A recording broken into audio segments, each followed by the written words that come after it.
Bonjour la communauté de l'Antre du Cinéphile, c'est la première après-séance de la chaîne. Après-séance, ça veut dire que je donne ma réaction à chaud sur un film que je viens de voir, que ce soit en streaming ou dans les salles de cinéma. Et pour cette grande première, c'est le film de Matt Reeves avec Robert Pattinson, le film événement de la semaine, The Batman.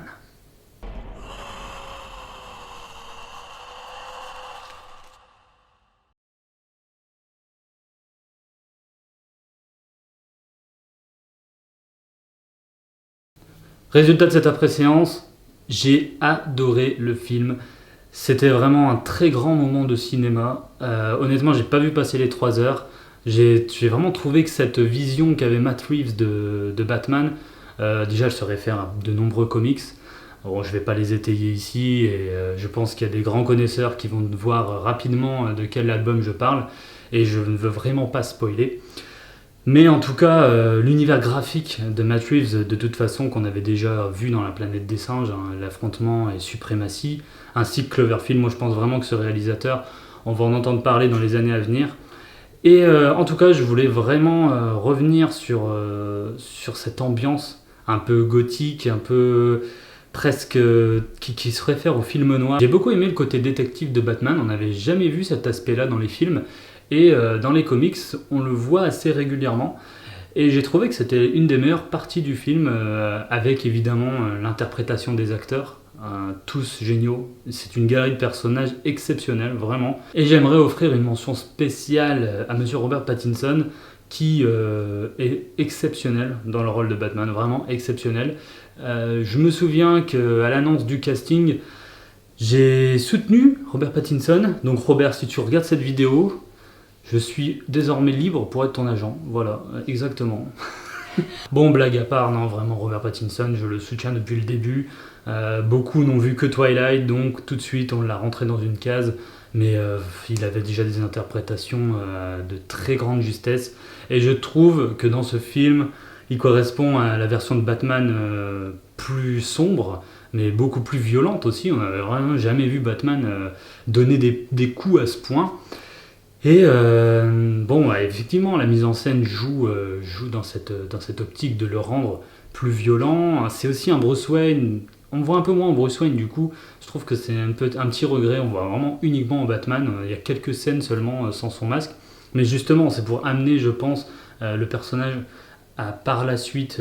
On aura un meilleur développement, je pense, de Bruce Wayne. Mais voilà, sur le coup, en tant que Batman, il assure. Toutes les réserves que les détracteurs pouvaient avoir, bon, je les vois déjà sur les réseaux, elles sont terminées, hein, mais de toute façon, ça c'était une évidence. L'acteur, il est très bien entouré dans le film. Colin Farrell en pingouin, bon, déjà il faut le reconnaître. Si on ne sait pas qu'il est dans le casting, c'est très compliqué, mais il en impose, hein, comme souvent. J'ai beaucoup aimé aussi John Turturro en Carmine Falcone. C'est assez étonnant de le voir dans ce genre de rôle, mais il possède cette allure et ce brin de cynisme en fait qui correspond tout à fait au personnage.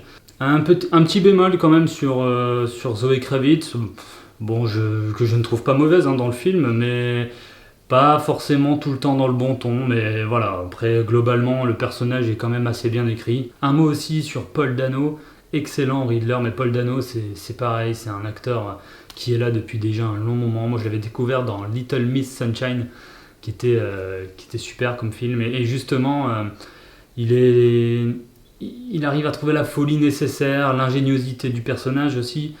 Moi j'ai vraiment adoré en tout cas Paul Dano, comme souvent. Il y a quelques séquences que j'ai trouvées remarquables, notamment l'intro qui place le personnage directement dans ce que veut montrer Reeves par la suite. L'aspect très très ténébreux du Batman de Pattinson. Et notamment cette scène qui avait été un petit peu teasée dans les bandes annonces, où il pète un câble carrément sur une bande de voyous. Donc résultat de cette après-séance, je recommande vivement le film. Bon, évidemment pour ceux qui sont amateurs des comics, ceux qui sont amateurs des blockbusters, mais également le grand public qui a juste envie de se divertir. Certes, le film est un petit peu long, il est compensé par de l'action quand même assez régulière. En tout cas, pour le DC Universe, moi je trouve que Warner a trouvé son truc. Il faut vraiment qu'ils évitent d'aller faire comme Marvel, l'univers partagé, ça n'a pas fonctionné des masses. Et franchement, je trouve que sur des one-shots comme ça, ils sont très très bons. Je pense qu'ils vont dans la bonne direction en faisant ça. Voilà, l'univers partagé, on sait ce qui s'est passé, ça a été compliqué à mettre en place, ils ont voulu se presser pour rattraper justement le concurrent, mais je pense pas que ce soit la solution. Et justement, il y a aussi ce côté obscur que Marvel n'a pas. Et je trouve que ça complète, les deux univers se complètent, du coup on a un Marvel un peu plus fun et divertissant, et un DC Comics beaucoup plus noir, beaucoup plus pesant. Et je trouve que ça se complète, voilà, il ne faut pas essayer justement que l'un aille sur le terrain de l'autre. Et on a deux propositions de cinéma qui sont malgré tout agréables pour les amateurs. Après, The Batman parlera beaucoup à ceux qui sont un peu plus exigeants, forcément. On a beaucoup critiqué Spider-Man sur son fanservice. Bon, après, voilà, ça c'est des avis divergents et propres à chacun. Mais disons que ici, on a une histoire vraiment solide. Voilà, c'est terminé pour cette première après-séance. Donc vous l'avez bien compris, je recommande The Batman qui est actuellement dans les salles de cinéma. J'écrirai un nouvel article sur le film avec quelques spoilers et le temps que ça mûrisse un peu dans ma tête. Voilà, en détaillant un petit peu plus l'intrigue, détaillant un petit peu plus ce que j'ai aimé, ce que j'ai moins aimé. Donc on se retrouve également dans une prochaine vidéo et sur le blog pour plein de nouveaux articles. À bientôt.